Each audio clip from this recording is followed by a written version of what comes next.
नमस्कार प्यारे विद्यार्थियों, YouTube चैनल में आप सभी का हार्दिक स्वागत है। Nuclear magnetic resonance spectroscopy video series के क्रम में आज हम केमिकल शिफ्ट्स को प्रभावित करने वाले कारकों के बारे में अध्ययन करेंगे।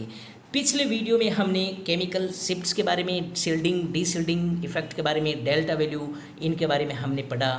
उम्मीद है आपको जो समझाने का प्रयास किया है उससे आप लाभान्वित हुए होंगे।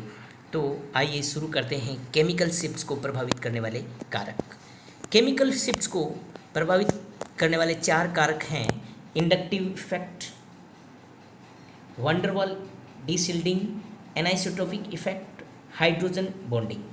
तो सर्वप्रथम शुरू करते हैं इंडक्टिव इफेक्ट से। इंडक्टिव इफेक्ट क्या है? जनरली यदि किसी भी प्रोटॉन है, उस प्रोटॉन के एडजेसेंट में या पड़ोस में या पास के कार्बन पर यदि हाई इलेक्ट्रोनेगेटिव एटम उपस्थित है, तो जिसकी इलेक्ट्रोनेगेटिविटी ज़्यादा है, तो प्रोटॉन्स है वो डीशिल्डेड प्रोटॉन होगा। इसका कारण ये होगा कि प्रोटॉन्स के चारों ओर जो इलेक्ट्रॉनिक एनवायरनमेंट है, वो इलेक्ट्रॉनिक एनवायरनमेंट की डेंसिटी में, उसके घनत्व में जो इलेक्ट्रोनेगेटिव एटम्स जो पास के कार्बन पर उपस्थित हैं, उस घनत्व में, इलेक्ट्रॉन के घनत्व में कमी कर देगा, जिससे कि जो प्रोटॉन्स की जो इलेक्ट्रॉन्स की वजह से परिरक्षण हो रहा है, शील्डिंग हो रही है, वो कम होगी। अर्थात जो प्रोटॉन है वो डीशिल्डेड प्रोटॉन होगा और हमें इस प्रकार डेल्टा वैल्यू का मान उच्च प्राप्त होगा। तो कुछ एग्जाम्पल्स के माध्यम से हम समझते हैं कि greater the electronegativity of the atom, greater is the deshielding caused to the proton and its delta value will also be more, और हमें अधिक डेल्टा वैल्यू प्राप्त होती है। आप देख सकते हैं फ्लोरोमीथेन्स, क्लोरोमीथेन्स एंड ब्रोमोमीथेन्स। आपके सामने 3 एग्जाम्पल्स हैं: फ्लोरोमीथेन, क्लोरोमीथेन एंड ब्रोमोमीथेन। तो डेल्टा वैल्यू को आप तुलना कीजिए, कंपेरिजन्स करने पर हम ये पाते हैं कि जो फ्लोरोमीथेन है उसकी डेल्टा वैल्यू 4.25 है और क्लोरो की 3.1 है और ब्रोमोमीथेन की 2.64 है। आप स्पष्टतः जान चुके हैं कि फ्लोरीन एटम है हाईली इलेक्ट्रोनेगेटिव एटम है, टॉप मोस्ट इलेक्ट्रोनेगेटिव एटम्स, जो कि इलेक्ट्रॉनिक एनवायरनमेंट को, प्रोटॉन्स का जो इलेक्ट्रॉनिक एनवायरनमेंट है उसकी घनत्व में कमी कर देगा और प्रोटॉन्स का विरक्षण कर देगा। इस प्रकार के प्रोटॉन डीशिल्डेड प्रोटॉन कहलाते हैं और डेल्टा वैल्यू हमें उच्च प्राप्त होती है। सेकेंड इफेक्ट है, केमिकल शिफ्ट्स को प्रभावित करने वाले कारक हैं वंडरवाल डीशिल्डिंग। वंडरवाल डीशिल्डिंग क्या है?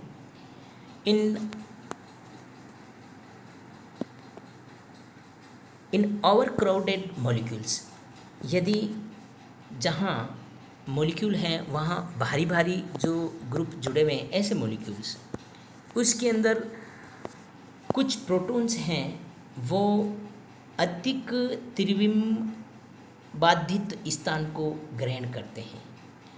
Clearly electronic cloud of the bulky group will tend to repel the electrons clouds and surrounding the proton, thus such a proton will be deshielded. समझने का प्रयास कीजिए। देखिए, कुछ मॉलिक्यूल हैं जिनमें, कुछ ओवर क्राउडेड मॉलिक्यूल्स में जो बल्की ग्रुप्स होते हैं, उन बल्की ग्रुप्स के कारण प्रोटॉन के पास में जो इलेक्ट्रॉनिक एनवायरनमेंट होता है, उस इलेक्ट्रॉनिक एनवायरनमेंट को रिपेल कर देते हैं। यानी प्रोटॉन के चारों तरफ इलेक्ट्रॉन का घनत्व को कम करेंगे तो कम इलेक्ट्रॉन सर्कुलेट होते हैं और इंड्यूस मैग्नेटिक फील्ड कम डेवलप होगा और इस प्रकार उस प्रोटॉन का विरक्षण हो जाता है। इस प्रकार के प्रोटॉन को डीशिल्डेड प्रोटॉन कहते हैं और डीशिल्डेड प्रोटॉन्स की जो डेल्टा वैल्यू का मान है वो उच्च प्राप्त होता है और हमें एनएमआर स्पेक्ट्रा में डाउन फील्ड में एनएमआर सिग्नल प्राप्त होता है। तो ये है वंडरवाल डीशिल्डिंग इफेक्ट। इसको हम एथीन के एग्जाम्पल्स के माध्यम से हम समझ सकते हैं।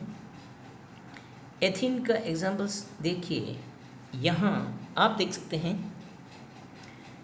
ये जो एथीन के जो पाई इलेक्ट्रॉन्स हैं, pi electrons applied magnetic field के कारण सर्कुलेट करते हैं और सर्कुलेट करने से एक induce magnetic field, secondary magnetic field जो डेवलप हुआ है, उसकी दिशा आप देख सकते हैं, ये इस प्रकार है। इसकी दिशा इस प्रकार है।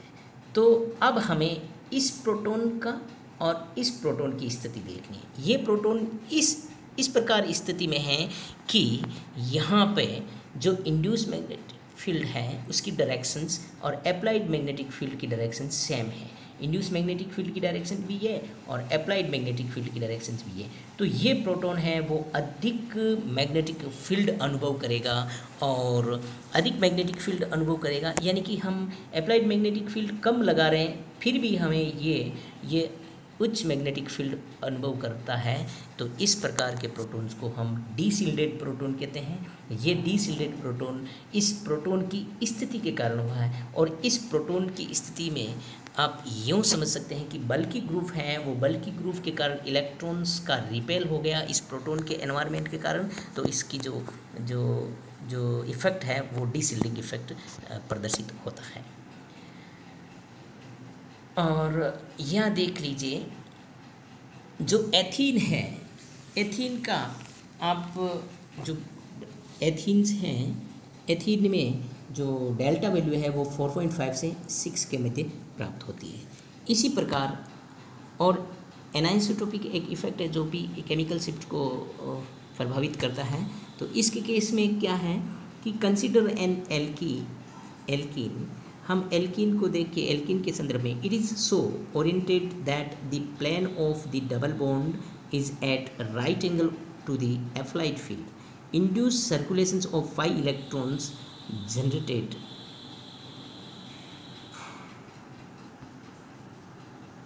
generated circulations of generated induced magnetic field which is diamagnetic around carbon atom and paramagnetic in the region of the alkenes protons.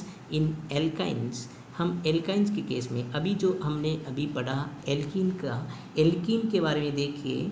Alkene के बारे में जो इंड्यूस मैग्नेटिक फील्ड है, इंड्यूस मैग्नेटिक फील्ड इस कार्बन के संदर्भ में तो ये है डायमैग्नेटिक है और प्रोटॉन के संदर्भ में ये जो इंड्यूस मैग्नेटिक फील्ड है वो पैरामैग्नेटिक है। Paramagnetic means applied magnetic field की दिशा में ही है।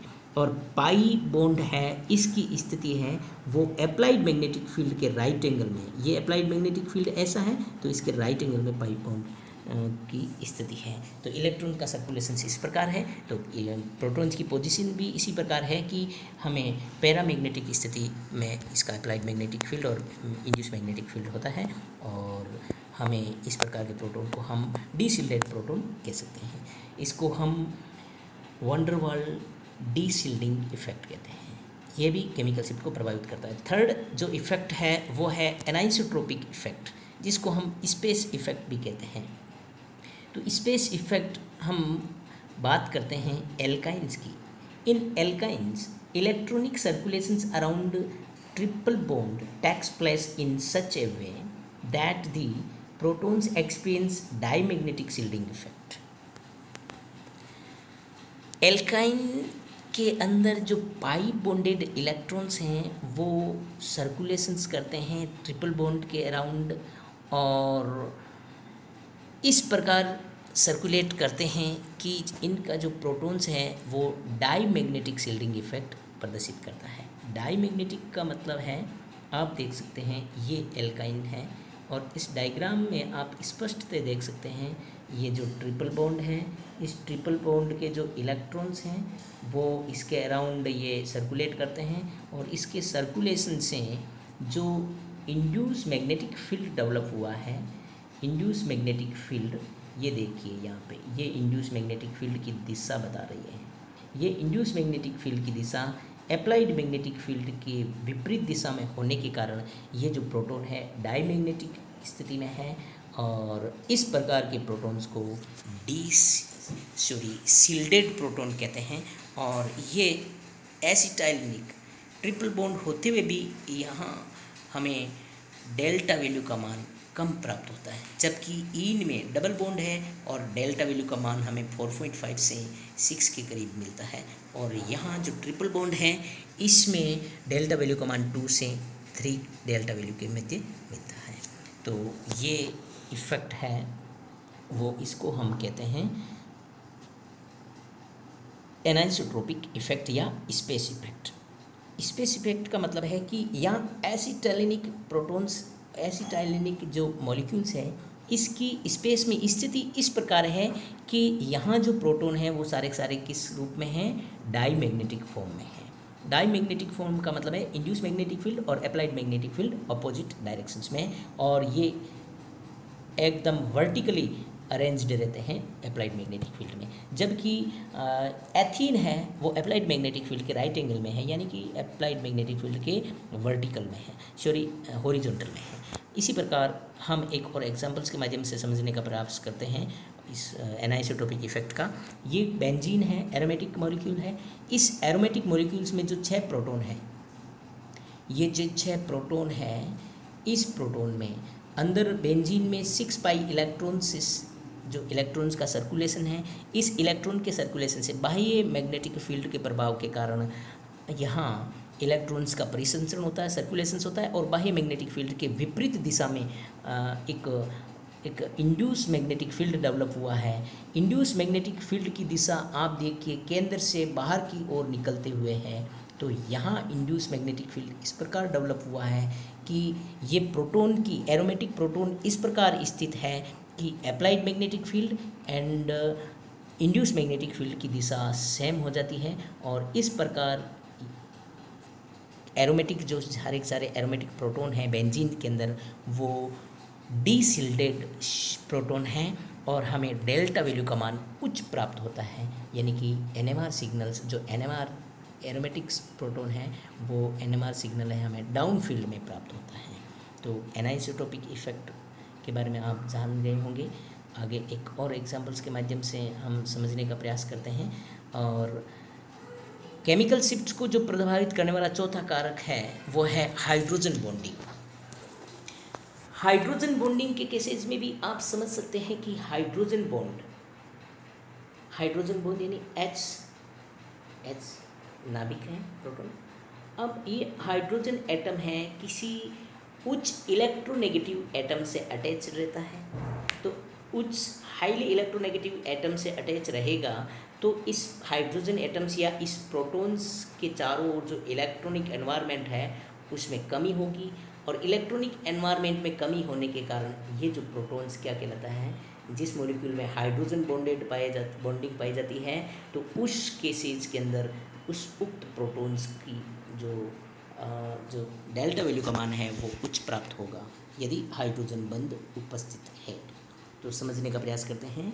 The hydrogens bonded proton being attached to a highly electronegative atoms will have smaller electron density around it.